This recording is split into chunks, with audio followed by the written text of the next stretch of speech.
Okay. Amazon women. These towering, strong, voluptuous women can be found in all corners of the science realm, though, strangely enough, they are only really talked about in the western part of the science realm, but still remain adored everywhere, and are often the subject of intrigue for people who are into things like orc girls and giantesses, despite the, rather bizarre cultural differences. It is worth noting, however, that Amazon women remain a mystery, as it so happens that no man who has ever encountered a Amazon woman has survived. As it is stated, I believe that all men who have existed in the Amazon woman society or who have been captured have died due to ruptured pelvises. By engaging in a rather degenerate act, commonly referred to as snoo-snoo in the Amazon women language. Oh, you mean snoo-snoo? Truth be told, I can't help but find it amusing and enthralling. That being the question of how much force does it take to actually crush a pelvis? And or, at the very least, what is having snoo-snoo with an Amazon woman comparable to that could lead to a crushed pelvis? Well, let's find out. For science. So, to figure out this perplexing conundrum, we need to first analyze the thing that is being affected in this scenario, that being the pelvis. The pelvis is one of the most dense bone structures in the human body, consisting of 3 bones: the sacrum, the coccyx, and the hip bones. Together they form the pelvic ring structure, and as stated before, it is one of the most dense bone structures in the human body, and as such, fracturing, breaking, or damaging the pelvis is pretty uncommon, and is often referred to as rare. However, if you are in the act of snoo-snoo with an Amazon woman, then we are not dealing with typical circumstances. Either way, I am ecstatic to say that I actually have some data for reference this time that will allow us to fully see exactly the damage that is inflicted upon the pelvic ring of a human body when engaging in the act of snoo-snoo. And just examining the data that we have, I'm going to formulate an educated guess, and I'm going to say that there is no way that anybody could possibly survive this. Even if there was a medical professional standing right next to you as it was happening and as it was breaking, there is no way that you would be able to survive this. As just looking at this, the entire pelvic structure is completely broken into pieces. Not only that, but even parts of the upper thigh are broken.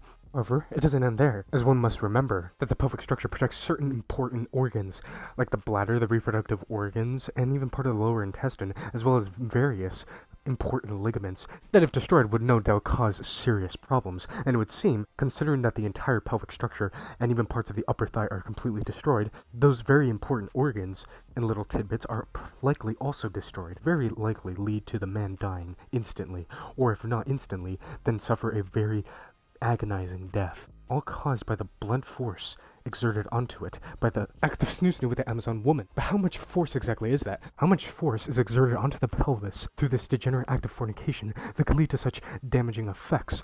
Well, in order to figure that out, we need to figure out the logistics and measurements of an Amazon woman and figure out what is comparable to it. And then using logical reasoning, compare smashing an Amazon woman to that. See what I'm talking about by the end of this. Starting off with the size.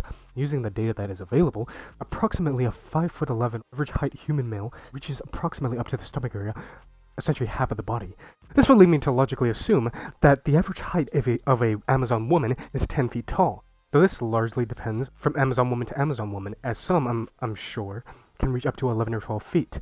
Either way, it would seem that 10 feet is the average height of an Amazon woman, considering that most Amazon women typically tend to be 2 average height human males stacked on top of each other. So we know the size, give or take, but how much does a Amazon woman actually weigh?